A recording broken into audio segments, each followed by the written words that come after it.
The Fellowship of the Ring, being the first part of The Lord of the Rings by JRR Tolkien. Chapter 1. A Long-Expected Party.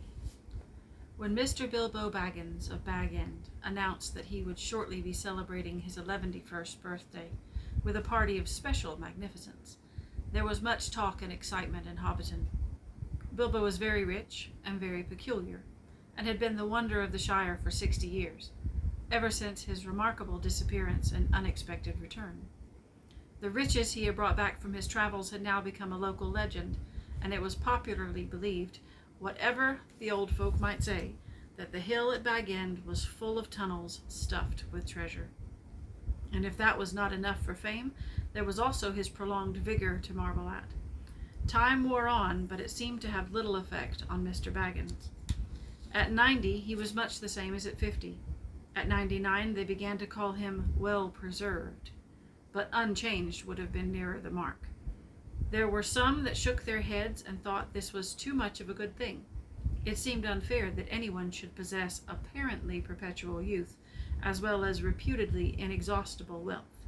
It will have to be paid for, they said. It isn't natural, and trouble will come of it. But so far, trouble had not come, and as Mr. Baggins was generous with his money, most people were willing to forgive him his oddities and his good fortune. He remained on visiting terms with his relatives, except, of course, the Sackville Bagginses, and he had many devoted admirers among the hobbits of poor and unimportant families. But he had no close friends, until some of his younger cousins began to grow up. The eldest of these was Bilbo's favorite, his young Frodo Baggins. When Bilbo was 99, he adopted Frodo as his heir, and brought him to live at Bag End, and the hopes of the Sackville Bagginses were finally dashed. Bilbo and Frodo happened to have the same birthday, September 22nd. "You had better come and live here, Frodo, my lad," said Bilbo one day, "and then we can celebrate our birthday parties comfortably together." At that time, Frodo was still in his tweens, as the hobbits called that irresponsible 20s, in between childhood and coming of age at 33. 12 more years passed. Each year, the Bagginses had given very lively combined birthday parties at Bag End, but now it was understood that something quite exceptional was being planned for that autumn. Bilbo was going to be 111, a rather curious number, and a very respectable age for a hobbit. The old Took himself had only reached 130, and Frodo was going to be 33, an important number, the date of his coming of age. Tongues began to wag in Hobbiton and Bywater. The rumor of the coming event traveled all over the Shire. The history and character of Mr. Bilbo Baggins became once again the chief topic of conversation, and the older folk suddenly found their reminiscences in welcome demand. No one had a more attentive audience than old Ham Gamgee, commonly known as the Gaffer. He held forth at the Ivy Bush, a small inn on the Bywater Road, and he spoke with some authority, for he had tended the garden at Bag End for 40 years, and had helped old Holman in the same job before that. Now that he was himself growing old and stiff in the joints, the job was mainly carried on by his youngest son, Sam Gamgee. Both father and son were on very friendly terms with Bilbo and Frodo. They lived on the hill itself in number 3, Bagshot Row, just below Bag End. "A very nice, well-spoken, gentle hobbit is Mr. Bilbo, as I've always said," the Gaffer declared, with perfect truth, for Bilbo was very polite to him, calling him Master Hamfast and consulting him constantly upon the growing of vegetables. In the matter of roots, especially potatoes, the Gaffer was recognized as the leading authority by all of the neighborhood, including himself. "But what about this Frodo that lives with him?" asked old Noakes of Bywater. "Baggins is his name, but he's more than half a brandybuck, they say. It beats me why any Baggins of Hobbiton should go looking for a wife away there in Buckland, where folks are so queer." "And no wonder they're queer," put in Daddy Twofoot, the Gaffer's next-door neighbor. "If they live on the wrong side of the Brandywine River and right agin the old forest, that's a dark, bad place if half the tales be true." "You're right, Dad," said the Gaffer. "Not that the Brandybucks of Buckland live in the old forest, but they're a queer breed, seemingly. They fool about with boats on that big river, and that isn't natural. Small wonder that trouble came of it, some say. But be that as it may, Mr. Frodo was as nice a young hobbit as you could wish to meet, very much like Mr. Bilbo, and in more than looks. After all, his father was a Baggins. A decent, respectable hobbit was Mr. Drogo Baggins, and there was never much to tell of him till he was drownded. Drownded? Said several voices. They had heard this and other dark rumors before, of course, but hobbits have a passion for family history, and they were ready to hear it again. Well, so they say, said the gaffer. You see, Mr. Drogo, he married poor Miss Primula Brandybuck. She was our Mr. Bilbo's first cousin on his mother's side, her mother being the youngest of the old Duke's daughters, and Mr. Drogo was his second cousin. So Mr. Frodo is his first and second cousin, once removed either way, as the saying is, if you follow me. And Mr. Drogo was staying at Brandy Hall with his father-in-law, old Master Gorbadoc, as he often did after his marriage, him being partial to the victuals and old Gorbadoc keeping a mighty generous table. And he went out boating on the Brandywine River, and he and his wife were drownded, and poor Mr. Frodo only a child and all. I've heard they went on the water after dinner in the moonlight, said old Noakes, and it was Drogo's weight as sunk the boat. And I heard she pushed him in, and he pulled her in after him, said Sandyman, the Hobbiton miller. You shouldn't listen to all you hear, Sandyman, said the gaffer, who did not much like the miller. There isn't no call to go talking of pushing and pulling.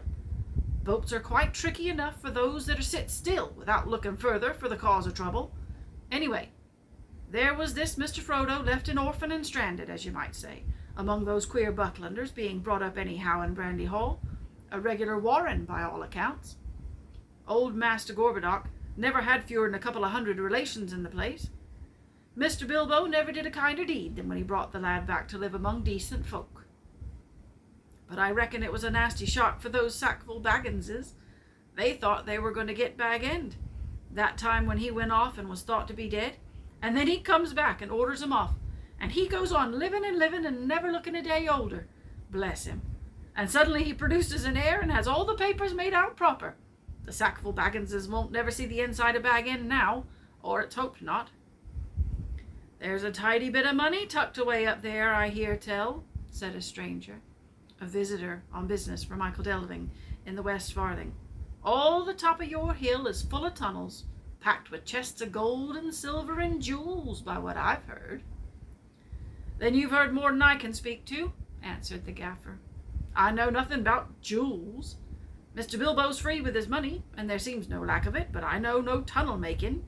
I saw Mr. Bilbo when he came back, a matter of 60 years ago, when I was but a lad.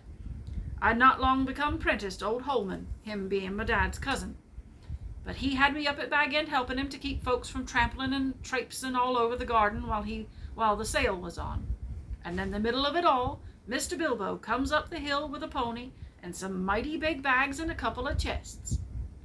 I don't doubt they were mostly full of treasure he had picked up in them foreign parts, where there be mountains of gold, they say. But there wasn't enough to fill tunnels. But my lad Sam will know more about that. He's in and out of Bag End, crazy about stories of the old days he is, and he listens to all Mr. Bilbo's tales. Mr. Bilbo has learned him his letters, meaning no harm, mark you, and I hope no harm will come of it. Elves and dragons, I says to him. Cabbages and potatoes are better for me and you. Don't go getting mixed up in the business of your betters, and you'll land in trouble too big for you, I says to him.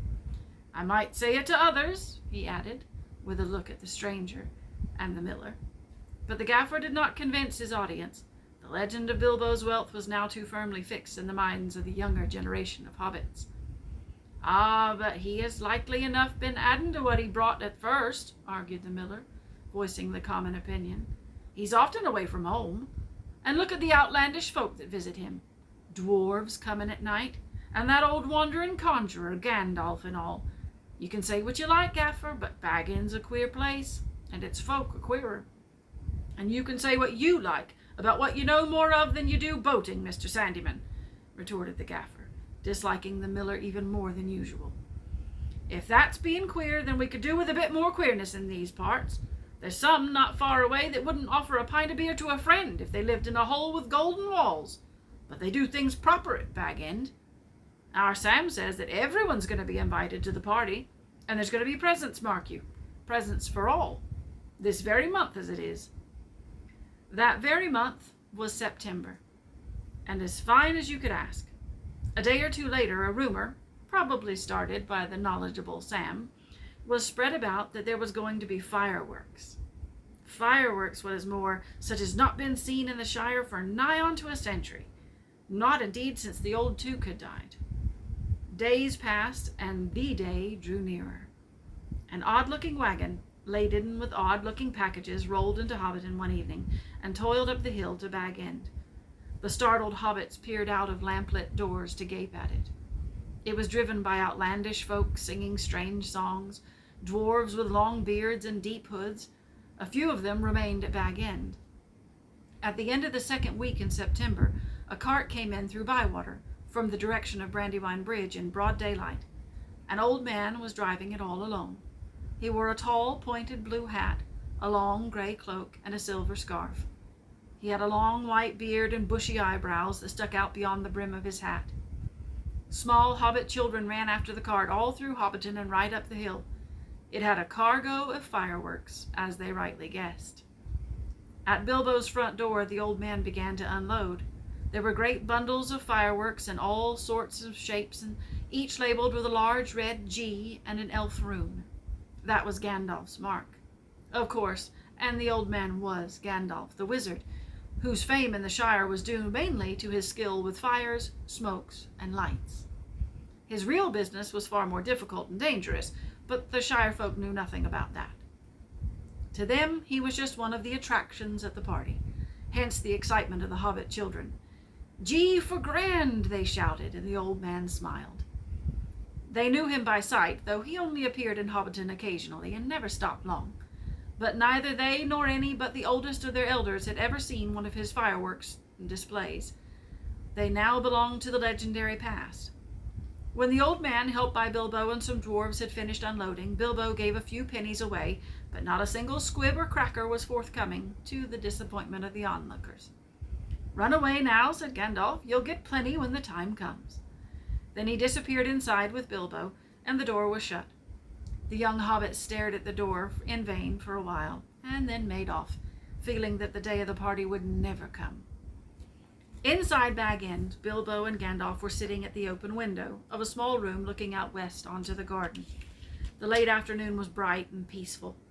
The flowers glowed red and golden, snapdragons and sunflowers and nasturtiums trailing all over the turf walls and peeping in at the round windows. "How bright your garden looks," said Gandalf. "Yes," said Bilbo. "I am very fond indeed of it, and of all the dear old Shire. But I think I need a holiday." "You mean to go on with your plan, then?" "I do. I made up my mind months ago, and I haven't changed it." "Very well. It's no good saying any more. Stick to your plan. Your whole plan, mind. And I hope it will turn out for the best for you and for all of us." "I hope so. Anyway, I mean to enjoy myself on Thursday and have my little joke." "Who will laugh, I wonder?" said Gandalf, shaking his head. "We shall see," said Bilbo. The next day more carts rolled up the hill, and still more carts. There might have been some grumbling about dealing locally, but that very week orders began to pour out of Bag End for every kind of provision, commodity, or luxury that could be obtained in Hobbiton or Bywater or anywhere in the neighborhood. People became enthusiastic, and they began to tick off the days on the calendar, and they watched eagerly for the postman, hoping for invitations. Before long, the invitations began pouring out, and the Hobbiton post office was blocked, and the Bywater post office was snowed under, and voluntary assistant postmen were called for. There was a constant stream of them going up the hill, carrying hundreds of polite variations on "Thank you, I shall certainly come." A notice appeared on the gate at Bag End: "No admittance except on party business." Even those who had or pretended to have party business were seldom allowed inside. Bilbo was busy, writing invitations, ticking off answers, packing up presents, and making some private preparations of his own. From the time of Gandalf's arrival, he remained hidden from view. One morning the hobbits woke to find the large field south of Bilbo's front door covered with ropes and poles for tents and pavilions. A special entrance was cut into the bank leading to the road, and wide steps and a large white gate were built there. The 3 hobbit families of Bagshot Row, adjoining the field, were intensely interested and generally envied. Old Gaffer Gamgee stopped even pretending to work in his garden. The tents began to go up. There was a specially large pavilion, so big that the tree that grew in the field was right inside it, and stood proudly near one end at the head of the chief table. Lanterns were hung on all of its branches. More promising still, to the hobbit's mind, an enormous open-air kitchen was erected in the north corner of the field. A draft of cooks from every inn and eating house for miles around arrived to supplement the dwarves and other odd folk that were quartered at Bag End. Excitement rose to its height. Then the weather clouded over. That was on Wednesday, the eve of the party. The anxiety was intense. And then Thursday, September the 22nd, actually dawned. The sun got up, the clouds vanished, the flags were unfurled, and the fun began. Bilbo Baggins called it a party, but it was really a variety of entertainments rolled into one. Practically everybody living near was invited. A very few were overlooked by accident, but as they turned up all the same, that didn't matter. Many people from other parts of the Shire were also asked, and there were even a few from outside the borders. Bilbo met the guests and the additions at the new White Gate in person. He gave away presents to all and sundry. The latter were those who went out again by the back way and came in again by the gate. Hobbits give presents to other people on their birthdays. Not very expensive ones as a rule, and not so lavishly as on this occasion, but it was not a bad system. Actually, in Hobbiton and Bywater, every day in the year was somebody's birthday, so that every hobbit in those parts had a fair chance of at least one present at least once a week. But they never got tired of them. On this occasion, the presents were unusually good. The hobbit children were so excited that for a while they almost forgot about eating. There were toys the like of which they had never seen before, all beautiful and some obviously magical. Many of them had indeed been ordered a year before and had come all the way from the mountain and from Dale, and were of real dwarf make. With every guest had been welcomed, and finally inside the gate, there were songs, dances, music, games, and of course food and drink. There were 3 official meals: lunch, tea, and dinner, or supper. But lunch and tea were marked chiefly by the fact that at those times all the guests were sitting down and eating together. At other times there were merely lots of people eating and drinking, continuously, from 11sies until 6:30 when the fireworks started. The fireworks were by Gandalf. They were not only brought by him, but designed and made by him. And the special effects, set pieces, and flights of rockets were let off by him. But there were also a generous distribution of squibs, crackers, back-rappers, sparklers, torches, dwarf candles, elf fountains, goblin barkers, and thunderclaps. They were all superb. The art of Gandalf improved with age. There were rockets like a flight of scintillating birds, singing with sweet voices.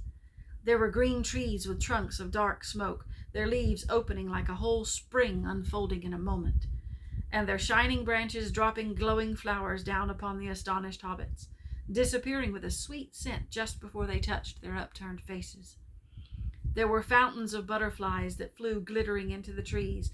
There were pillars of colored fires that rose and turned into eagles or sailing ships or flanks of flying swans.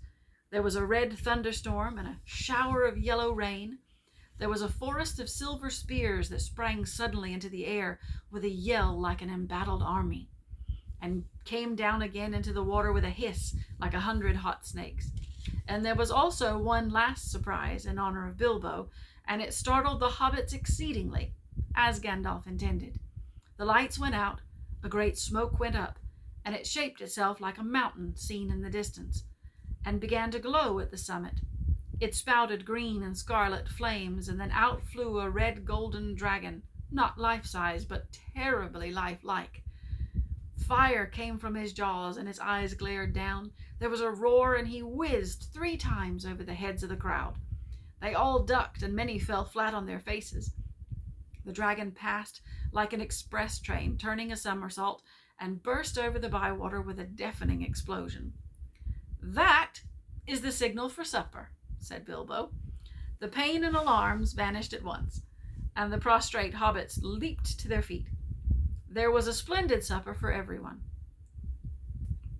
For everyone, that is, except those invited to the special family dinner party. This was held in the great pavilion with the tree.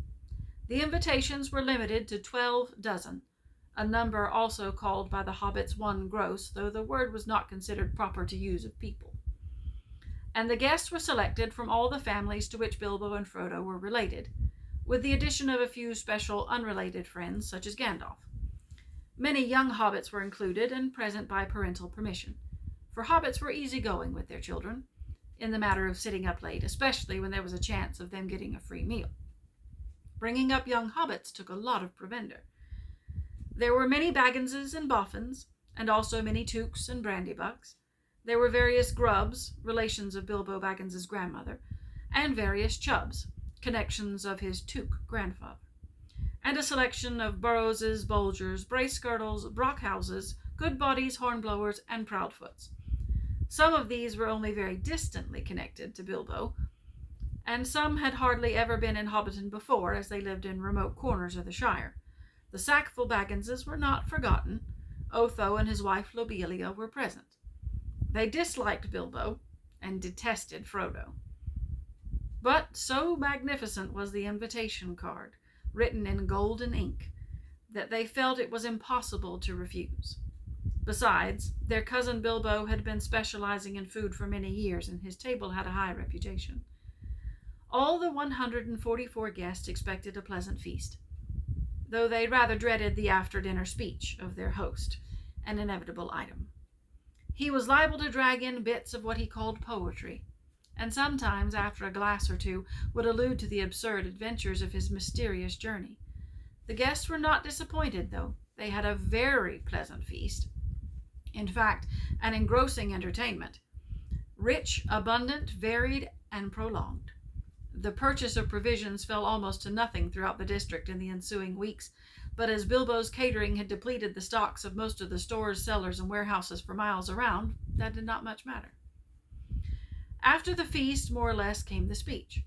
Most of the company were, however, in now a more tolerant mood, at that delightful stage which they called filling up the corners.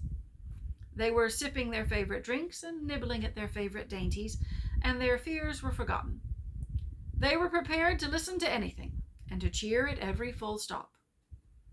"My dear people," began Bilbo, rising in his place. "Hear, hear, hear," they shouted, and kept on repeating it in chorus, seemingly reluctant to follow their own advice. Bilbo left his place and went and stood on a chair under the illuminated tree. The light of the lanterns fell on his beaming face. The golden buttons shone on his embroidered silk waistcoat. They could all see him standing, waving one hand in the air. The other was in his trouser pocket. "My dear Bagginses and Boffins," he began again, "and my dear Tooks and Brandybucks, Grubbs and Chubbs, and Burrowses and Hornblowers and Bolgers, Bracegirdles, Goodbodies, Brockhouses, and Proudfoots." "Proud feet," shouted an elderly hobbit from the back of the pavilion. His name, of course, was Proudfoot, and well merited. His feet were large, exceptionally furry, and both were on the table. "Proudfoots," repeated Bilbo. "Also my good Sackville Bagginses that I welcome back at last to Bag End. This is my 111th birthday. I am 11-1 today. Hooray, hooray, many happy returns," they all shouted, and they hammered joyously on the table. Bilbo was doing splendidly. This was the sort of stuff they liked, short and obvious. "I hope you are all enjoying yourselves as much as I am." Deafening cheers, cries of yes and no, noises of trumpets and horns and pipes and flutes and other musical instruments. There were, as has been said, many young hobbits present. Hundreds of musical crackers had been pulled, and most of them bore the marks of Dale on them, which did not convey much to most of the hobbits, but they all agreed they were marvelous crackers. They contained instruments, small, but of perfect make and enchanting tones. Indeed, in one corner, some of the young Tooks and Brandybucks, supposing Uncle Bilbo to have finished, since he had plainly said all that they felt was necessary, now got up an impromptu orchestra and began Merry Dance Tune. Master Everard Took and Miss Melliot Brandybuck got up on a table and with bells in their hands began to dance the Springle Ring, a pretty dance, but rather vigorous. But Bilbo had not finished. Seizing a horn from a youngster nearby, he blew 3 loud hoots, and the noise subsided. "I shall not keep you long," he cried. Cheers from all the assembly. "I have called you all together for a purpose." Something in the way that he said this made an impression. There was almost silence, and 1 or 2 of the Tooks pricked up their ears. "Indeed, for 3 purposes. First of all, to tell you that I am immensely fond of all of you, and that 11 years is too short a time to live among such excellent and admirable hobbits." Tremendous outbursts of approval. "I don't know half of you half as well as I should like, and I like less than half of you half as well as you deserve." This was unexpected and rather difficult. There was some scattered clapping, but most of them were trying to work out and see if it came off as a compliment or not. "Secondly, to celebrate my birthday." Cheers again. "I should say our birthday, for it is, of course, also the birthday of my heir and nephew Frodo. He comes of age and into his inheritance today." Some perfunctory clapping by the elders, some loud shouts of "Frodo, Frodo, jolly old Frodo" from the juniors. The Sackville Bagginses scowled and wondered what was meant by coming into his inheritance. "Together we score 144. Your numbers were chosen to fit this remarkable total. 1 gross, if I may use the expression." No cheers. This was ridiculous. Many of the guests, and especially the Sackville Bagginses, were insulted, feeling sure they had only been asked to fill up the required number like goods in a package. 1 gross, indeed, a vulgar expression. "It is also, if I may be allowed to refer to ancient history, the anniversary of my arrival by barrel at Escaroth on the Long Lake, though the fact that it was my birthday slipped my memory on that occasion. I was only 51 then, and birthdays did not seem so important. The banquet was very splendid, however, though I had a bad cold at the time, I remember, and could only say thank you very much. I now repeat it more correctly. Thank you very much for coming to my little party." There was an obstinate silence. They all feared that a song or some poetry was now imminent, and they were getting bored. Why couldn't he stop talking and let them drink to his health? But Bilbo did not sing or recite. He paused for a moment. "Thirdly, and finally," he said, "I wish to make an announcement." He spoke that last word so loudly and suddenly that everyone sat up who still could. "I regret to announce that, though, as I said, 11 years is far too short a time to spend among you, this is the end. I am going. I am leaving now. Goodbye." He stepped down and vanished. There was a blinding flash of light, and the guests all blinked. When they opened their eyes, Bilbo was nowhere to be seen. 144 flabbergasted hobbits sat back speechless. Old Odo Proudfoot removed his feet from the table and stamped. Then there was a dead silence until suddenly, after several deep breaths, every Baggins, Boffin, Took, Brandybuck, Grubb, Chubb, Burrow, Bolger, Bracegirdle, Brockhouse, Goodbody, Hornblower, and Proudfoot began to talk all at once. It was generally agreed that the joke was in very bad taste, and more food and drink were needed to cure the guests of their shock and annoyance. "He's mad. I always said so," was probably the most popular comment. Even the Tooks, with a few exceptions, thought Bilbo's behavior was absurd. For the moment, most of them took it for granted that his disappearance was nothing more than a ridiculous prank. But old Rory Brandybuck was not so sure. Neither age nor an enormous dinner had clouded his wits, and he said to his daughter-in-law, Esmeralda, "There's something fishy in this, my dear. I believe that mad Baggins is off again. Silly old fool. But why worry? He hasn't taken the victuals with him." He called loudly to Frodo to send the wine round again. Frodo was the only one present who had said nothing. For some time he had sat silent beside Bilbo's empty chair and ignored all the remarks and questions. He had enjoyed the joke, of course, even though he had been in the know. He had difficulty in keeping from laughter at the indignant surprise of his guest. But at the same time he felt deeply troubled. He realized suddenly that he loved the old hobbit dearly. Most of the guests went on eating and drinking and discussing Bilbo Baggins' oddities, past and present, but the sackful Bagginses had already departed in wrath. Frodo did not want to have any more to do with the party. He gave orders for more wine to be served. Then he got up and drained his own glass silently to the health of Bilbo and slipped out of the pavilion. As for Bilbo Baggins, even while he was making his speech, he had been fingering the golden ring in his pocket, his magic ring that he had kept secret for so many years. As he stepped down, he slipped it onto his finger, and he was never seen by any hobbit in Hobbiton again. He walked briskly back to his hole and stood for a moment listening with a smile to the din in the pavilion and to the sounds of merrymaking in other parts of the field, and then he went in. He took off his party clothes, folded up and wrapped in tissue paper his embroidered silk waistcoat, and put it away. Then he put on quickly some old, untidy garments and fastened around his waist a worn leather belt. On it he hung a short sword in a battered black leather scabbard. From a locked drawer, smelling of mothballs, he took out an old cloak and hood. They had been locked up as if they were very precious, and they were so patched and weather-stained that their original color could hardly be guessed at. It might have been dark green. They were rather too large for him. He then went into his study, and from a large strong box took out a bundle wrapped in old cloths, and a large leather-bound manuscript, and a large bulky envelope. The book and bundle he stuffed into the top of a heavy bag that was standing nearby, already nearly full. Into the envelope he slipped his golden ring and its fine chain, and then sealed it and addressed it to Frodo. At first he put it on the mantelpiece, but suddenly he removed it and stuck it in his pocket. At that moment the door opened and Gandalf came quickly in.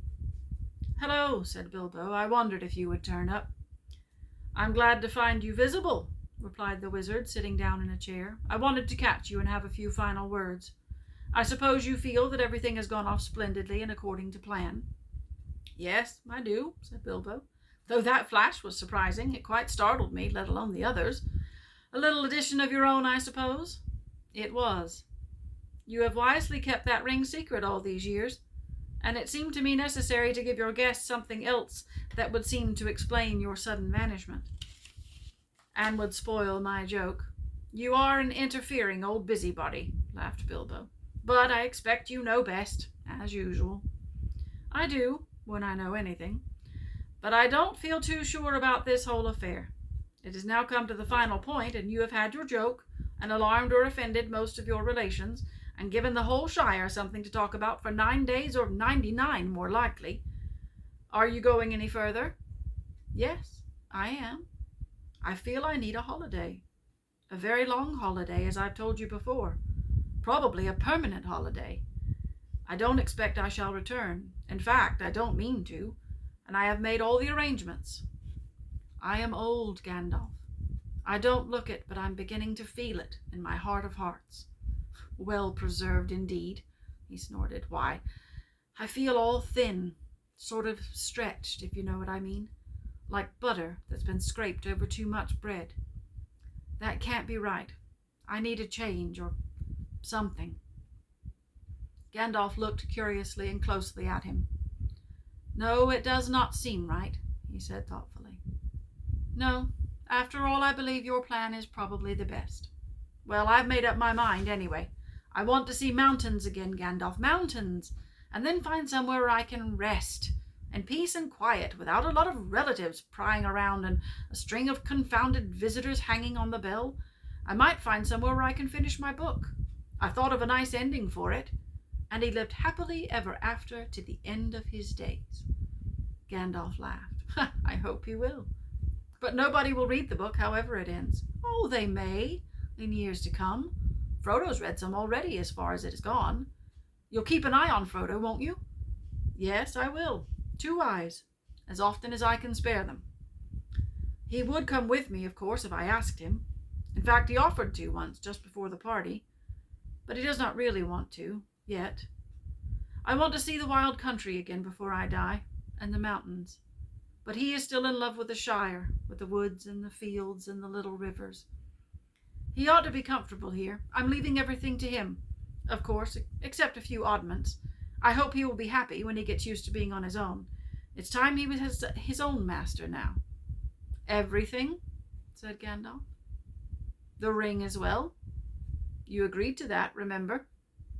"Well, yes, I suppose so," stammered Bilbo. "Where is it?" "In an envelope, if you must know," said Bilbo impatiently. "There on the mantelpiece." Well, no, it's here. It is in my pocket." He hesitated. "Isn't that odd now?" he said softly to himself. "But yet, after all, why not?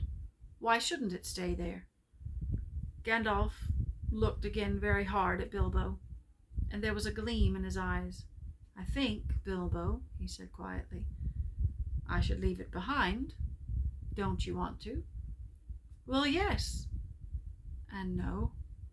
Now that it comes to it, I don't like parting with it at all, I may say, and I don't really see why I should. Why do you want me to?" he asked, and a curious change had come over his voice.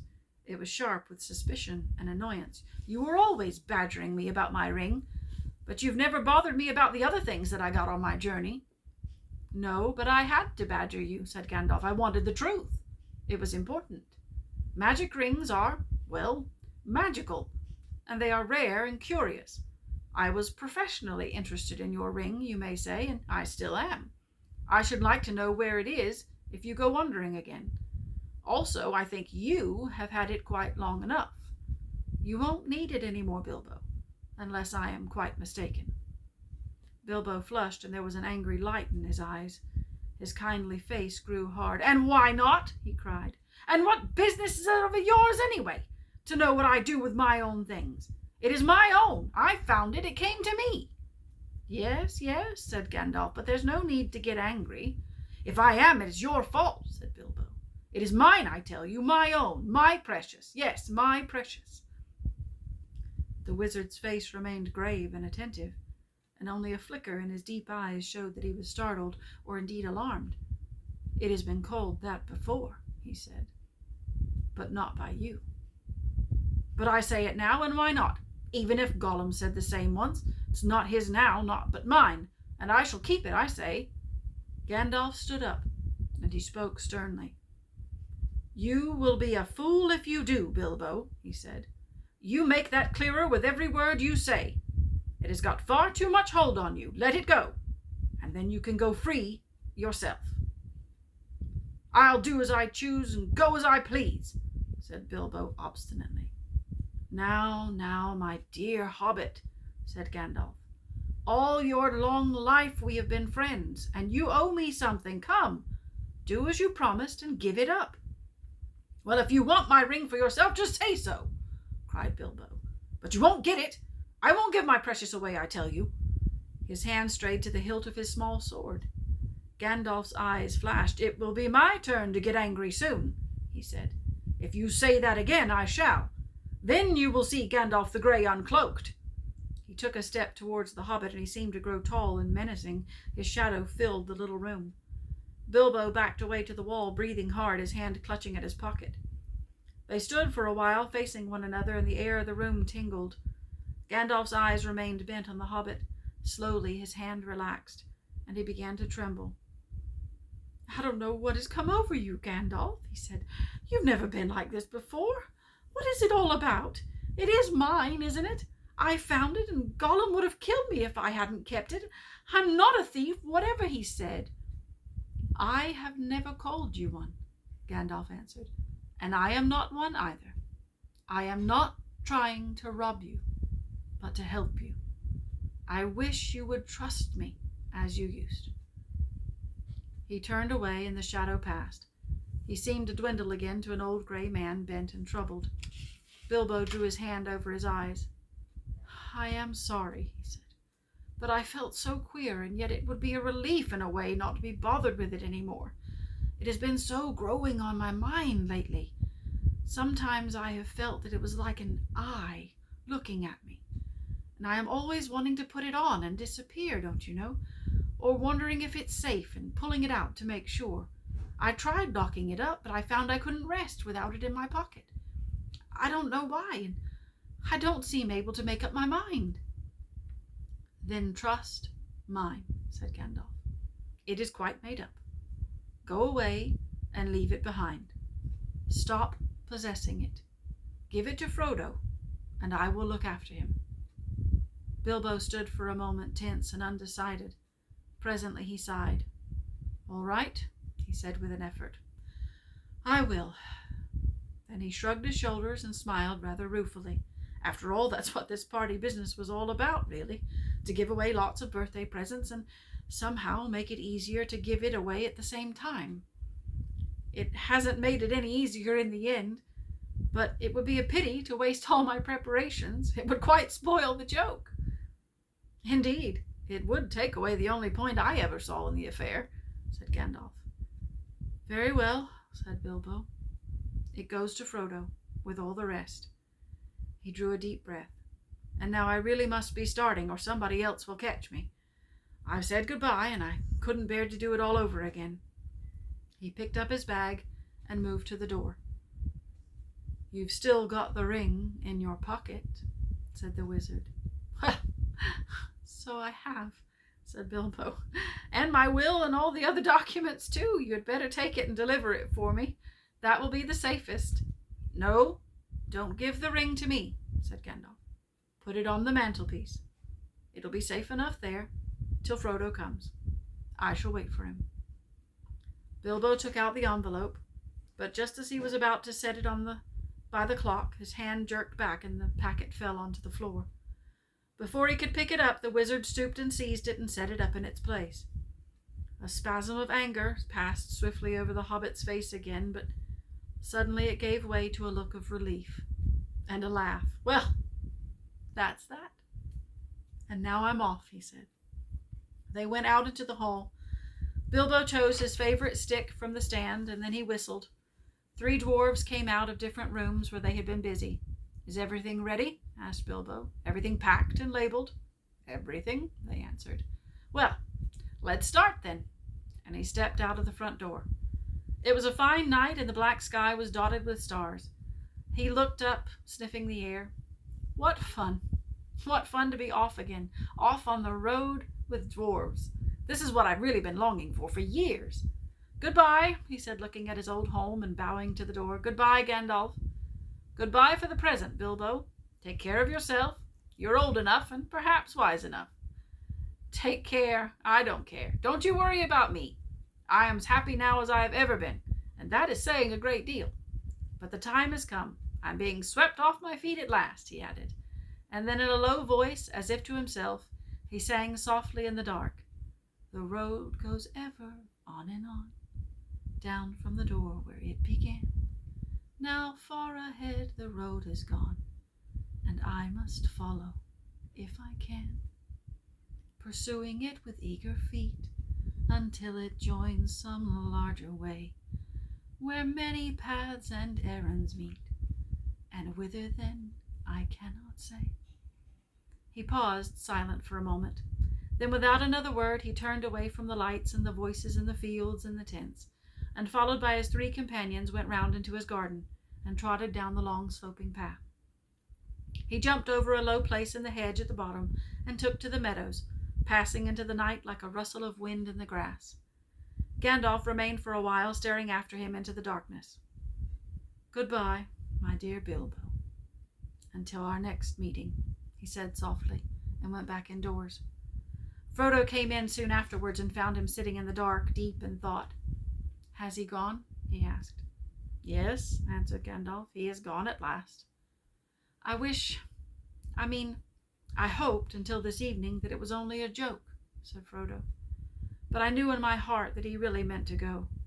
He always used to joke about serious things. I wish I had come back sooner just to see him off." "I think really he preferred slipping off quietly in the end," said Gandalf. "Don't be too troubled. You'll be all right now. He left a packet for you. There it is." Frodo took the envelope from the mantelpiece and glanced at it, but did not open it.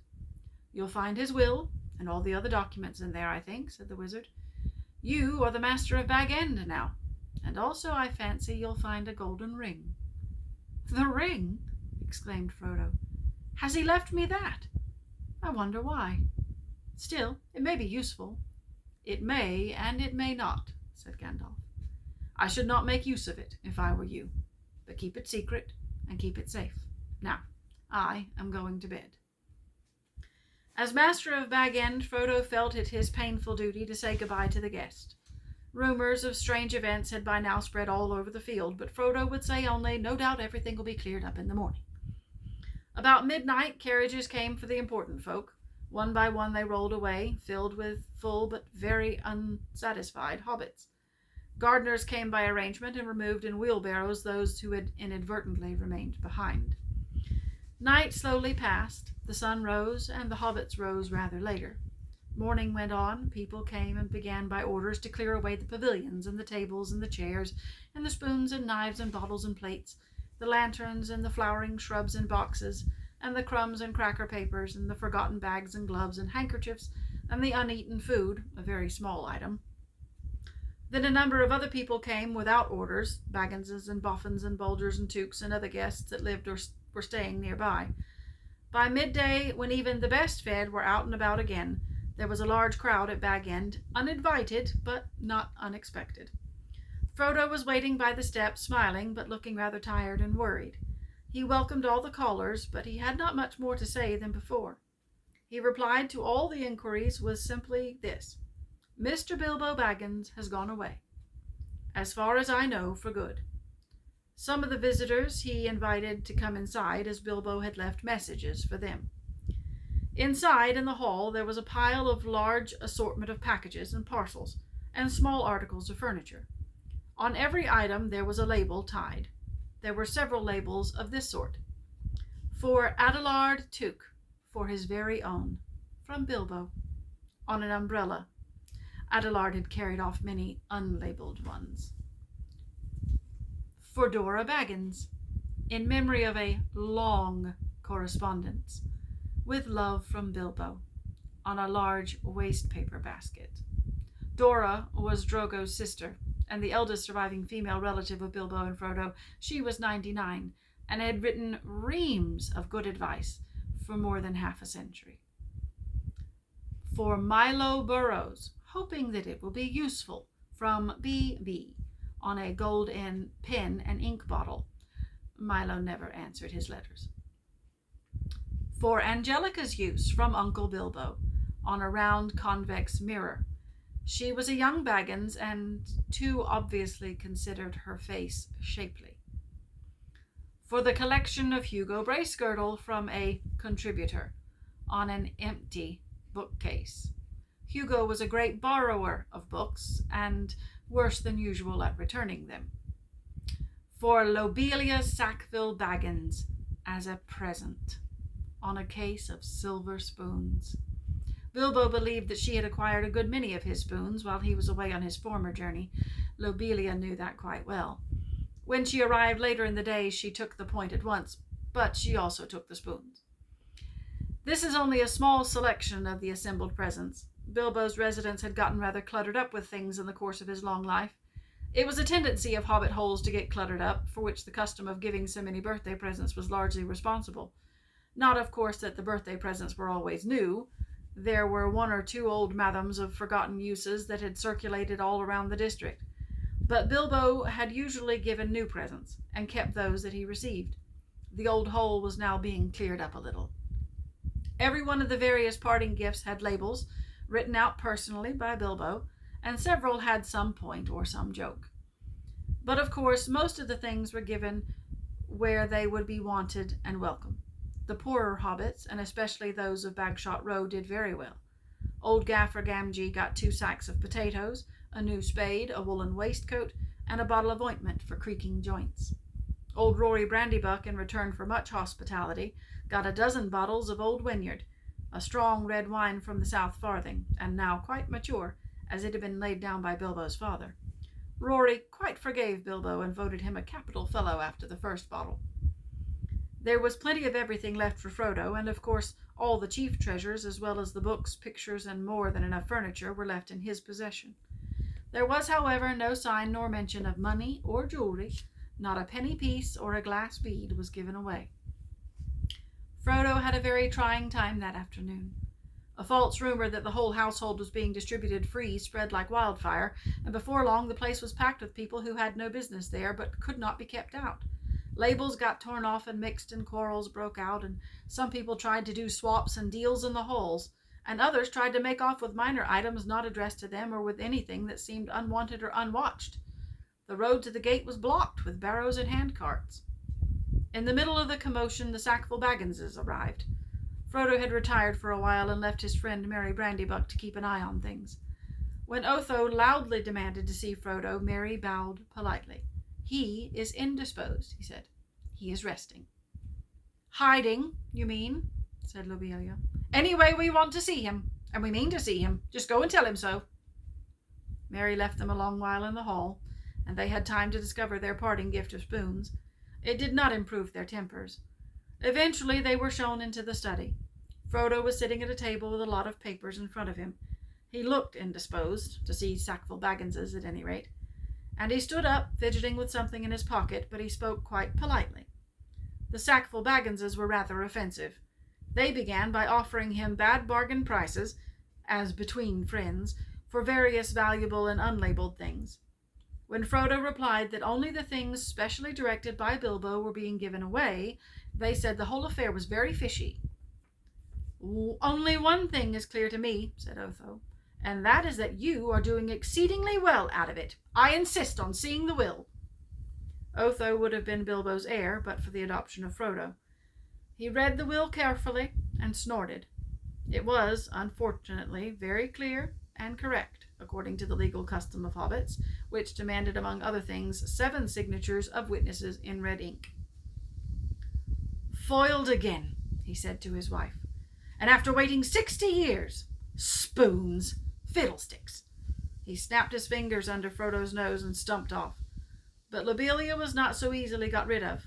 A little later, Frodo came out of the study to see how things were going on, and found her still about the place, investigating nooks and corners and tapping the floors. He escorted her firmly off the premises. After he had relieved her of several small but rather valuable articles that had somehow fallen inside of her umbrella. Her face looked as if she was in the throes of thinking out a really crushing parting remark. But all she found to say, turning around on the step, was, "You'll live to regret it, young fellow. Why didn't you go too? You don't belong here. You're no Baggins. You're a Brandybuck." "Did you hear that, Mary? If that was an insult, if you like," said Frodo as he shut the door on her. "It was a compliment," said Merry Brandybuck, "and so, of course, not true." Then they went round the hole and evicted 3 young hobbits, 2 boffins and a bolger, who were knocking holes in the walls of one of the cellars. Frodo also had a tussle with young Sancho Proudfoot, old Odo Proudfoot's grandson, who had begun an excavation in the larger pantry, where he thought that there might have been an echo. The legend of Bilbo's gold excited both curiosity and hope, for legendary gold, mysteriously obtained, if not positively ill-gotten, is, as everyone knows, anyone's for the finding, unless the search is interrupted. When he had overcome Sancho and pushed him out, Frodo collapsed onto a chair in the hall. "It's time to close the shop, Mary," he said. "Lock the door. And don't open it to anyone today, not even if they bring a battering ram." Then he went to revive himself with a belated cup of tea. He had hardly sat down when there came a soft knock at the front door. Lobelia again, most likely, he thought. She must have thought of something really nasty, and has come back again to say it. It can wait. He went on with his tea, and the knock was repeated much louder, but he took no notice. Suddenly the wizard's head appeared at the window. "If you don't let me in, Frodo, I shall blow your door right down your hole and out through the hill," he said. "Oh, my dear Gandalf, half a minute," cried Frodo, running out of the room to the door. Come in. I thought it was Lobelia." "Well, then I forgive you. But I saw her some time ago driving a pony trap towards Bywater with a face that would have curdled new milk. Well, she had already nearly curdled me. Honestly, I nearly tried on Bilbo's ring. I longed to disappear." "Well, don't do that," said Gandalf, sitting down. "Do be careful of that ring, Frodo. In fact, it is partly about that I've come to say a last word." "Well, what about it?" "What do you know already?" "Only what Bilbo told me. I've heard his story, how he found it, and how he used it, on his journey, I mean." "Which story, I wonder?" said Gandalf. "Oh, not what he told the dwarves and put in his book," said Frodo. "He told me the true story, soon after I came to live here. He said you had pestered him till he told you, so I had better know too. 'No secrets between us, Frodo,' he said, 'but they are not to go any further. It's mine, anyway.'" "Well, that is interesting," said Gandalf. "Well, what did you think of it all?" "If you mean inventing all that about a present, well, I thought the true story much more likely, and I couldn't see the point of altering it at all. It was very unlike Bilbo to do so, anyway, and I thought it rather odd." "So did I. But odd things may happen to people that have such treasures if they use them. Let it be a warning to you to be very careful with it. It may have other powers than just making you vanish when you wish to." "Well, I don't understand," said Frodo. "Neither do I," answered the wizard. "I have merely begun to wonder about the ring, especially since last night. No need to worry, but if you take my advice, you will use it very seldom or not at all. At least I beg you not to use it in any way that will cause talk or rouse suspicion. I say again, keep it safe. Keep it secret." "You are very mysterious. What are you afraid of?" "Well, I'm not certain, so I will say no more. I may be able to tell you something when I come back. I'm going off at once, so this is goodbye for the present." And he got up. "At once?" cried Frodo. "Why, I thought you were staying on for at least a week. I was looking forward to your help." "Well, I did mean to, but I've had to change my mind. I may be a while away for a good while, but I'll come and see you again as soon as I can. Expect me when you see me. I shall slip in quietly. I shan't often be visiting the Shire openly again. I find that I've become rather unpopular. They say I am a nuisance and a disturber of the peace. Some people are actually accusing me of spiriting Bilbo away, or worse. If you want to know, there's supposed to be a plot between you and me to get hold of his wealth." "Some people!" exclaimed Frodo. "You mean Otho and Lobelia. How abominable! I would give them Bag End and everything else if I could get Bilbo back and go off tramping in the countryside with him. I love the Shire, but I begin to wish somehow that I had gone too. I wonder if I shall ever see him again." "So do I," said Gandalf, "and I wonder a many other things. Goodbye for now. Take care of yourself. Look out for me, especially at unlikely times. Goodbye." Frodo saw him to the door. He gave a final wave of his hand and walked off at a surprising pace. But Frodo thought the old wizard looked unusually bent, almost as if he was carrying a great weight. The evening was closing in, and his cloaked figure quickly vanished into the twilight. Frodo did not see him again for a long time.